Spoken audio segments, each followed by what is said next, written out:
এটা কংগ্রেস দলের আহ্বানে ন্যায় যাত্রা। আমরা কিছুদিন আগে ইনসাফ যাত্রা করেছিলাম। ইনসাফ যা ন্যায় তাই। গোটা দেশে এবং রাজ্যে যে অন্যায় হচ্ছে, যে প্রতিকারের জন্য যে যেখানে লড়াই করছে, আমরা তাকে স্বাগত জানাচ্ছি, সম্মতি জানাচ্ছি। কংগ্রেসের ন্যায় যাত্রা সম্পর্কে বলতে গিয়ে মালদায় এই কথা বললেন সিপিআইএম রাজ্য সম্পাদক মোহাম্মদ সেলিম। তিনি বলেন, যখন ছেলেমেয়েরা হাজরা মোড় থেকে গান্ধী মূর্তির নিচে দিনের পর দিন চাকরি নিলাম করে ন্যায়ের বিরুদ্ধে লড়াই করছে, ন্যায় আদায়ের জন্য লড়াই করছে, ন্যায়ের কথা বলছে, হাইকোর্টে গিয়ে সুপ্রিম কোর্টে গিয়ে মানুষ ন্যায়ের কথা বলছে, আনিস খানকে খুন করেছে, তার যখন অপরাধীরা শাস্তি পাক এই জন্য ইনসাফের জন্য লড়াই করছে, আদালতের মধ্যে হোক বা রাস্তায় হোক। এখানে যখন কংগ্রেস নেতৃত্ব রাহুল গান্ধী যখন ন্যায় যাত্রা করছে, সেটাকে আমরা সম্মতি জানাচ্ছি। শ্রমিক সংগঠনগুলো জনসমর্থন, তারা মানুষকে সংগঠিত করছে। এদিকে আসামের রাজ্য সরকার বাধা দিচ্ছে, মিথ্যা মামলায় জড়ানোর চেষ্টা করছে, পুলিশকে লেলিয়ে দিচ্ছে। যারা অন্যায় করে তারা একদিকে থাকে, আর যারা ন্যায় দাবি করছে তারা আরেক দিকে থাকে। তারা মিটিং মিছিলে সম্মতি দিচ্ছে না, তাদের সঙ্গে কোনো সম্পর্ক থাকবে না। কংগ্রেসকে ঠিক করতে হবে। তারা যদি বামেদের সঙ্গে পেতে চান, তাহলে বিজেপির সঙ্গে কখনো কংগ্রেস যাবে না, এটা নিশ্চিত।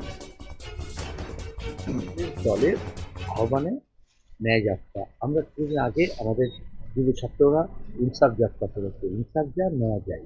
গোটা দেশে এবং রাজ্যে যে অন্যায় হচ্ছে তার প্রতিকারের জন্য যে যেখানে লড়াই করছে আমরা তাকে সামিল সংহতি জানাচ্ছি।